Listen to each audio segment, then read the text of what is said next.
నమస్తే అండి, నేను మీ సుజాత. మేము వినాయక చవితి పండుగ ఎలా చేసుకున్నామో ఈ వీడియోలో చూడండి. పండగ రోజే ముందే పత్రి మామిడాకులు అవన్నీ తెప్పించేసానండి. పూజ చేసేసుకున్నాను. నేనైతే స్వామివారికి అయితే నైవేద్యాలు ఏమీ చేయలేదండి, ఎందుకంటే లడ్డు ఆర్డర్ వచ్చిందండి. ఒక 40 కేజీల దాకా లడ్డు ఆర్డర్ అయితే చేసాము. అందుకని పూజ చేసేసుకుని సలివిడి వడపప్పు దేవుడికి నైవేద్యంగా పెట్టేసి దీపారాధన చేసేసి కొబ్బరికాయ కొట్టేసుకున్నానండి. అందుకని పిండి వంటలు ఏమీ తయారు చేయలేదండి.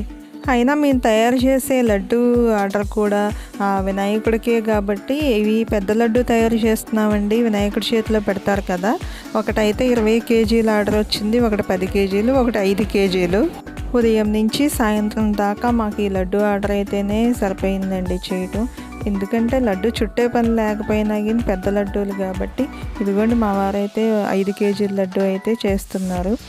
అది బేషనీలోది అయితే చల్లారిందండి. చల్లారిన తర్వాత అయితే కవర్లో వేసేసి కాటా పెట్టేస్తున్నాము. ఇది కళాయిలో ఉన్నదైతే ఆల్రెడీ పిక్క రెడీగా ఉంది. ఇది కూడా చల్లారిన తర్వాత 10 కేజీల లడ్డు చేస్తాము. విడిగా పళ్ళులో ఉన్నదైతే అది బూందీ ఇంకా తయారు చేయాల్సింది. అది ఇదిగోండి 5 కేజీల లడ్డు తయారయ్యింది. ఇలాగే సాయంత్రం దాకా లడ్డు ఆర్డర్ అయితేనే చేసామండి.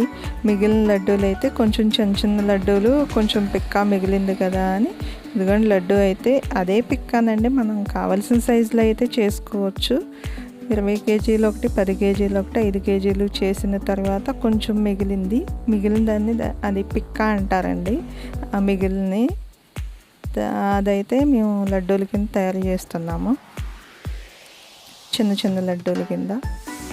ఇవైతే మేము చేతి కింద అమ్మేస్తూ ఉంటామండి. మా లడ్డు అయితే బాగా ఫేమస్ అండి. ఈ లడ్డు స్పెషల్గా చేసామండి వినాయకుడి చేతిలో పెట్టడానికి. నెయ్యి వేసాము, నెయ్యి ఎక్కువ వేసాము, అలాగే డ్రై ఫ్రూట్స్ కూడా ఎక్కువగానే వేసాము. అందుకని ఇది కేజీ 250 రూపాయలు అయితే తీసుకున్నామండి. ఇదిగోండి లడ్డూలు మేము తయారు చేసిన లడ్డు. ఇది 5 కేజీల లడ్డు అండి. ఇది 10 కేజీల లడ్డు. ఇది 20 కేజీల లడ్డు అండి. ఈ లడ్డు తయారీ విధానం అయితే లాస్ట్ ఇయర్ చేశానండి. మా వీధి వినాయకుడి లడ్డు అని నా ఛానల్లో ఉంటుంది, ఇంట్రెస్ట్ ఉంటే చెక్ చేసి చూడండి. ఆ లడ్డూనైతే ఈజీగా తయారు చేసుకోవచ్చండి. ఆ వీడియో మీకు క్లియర్గా అర్థమవుతుంది చూసినట్లయితే.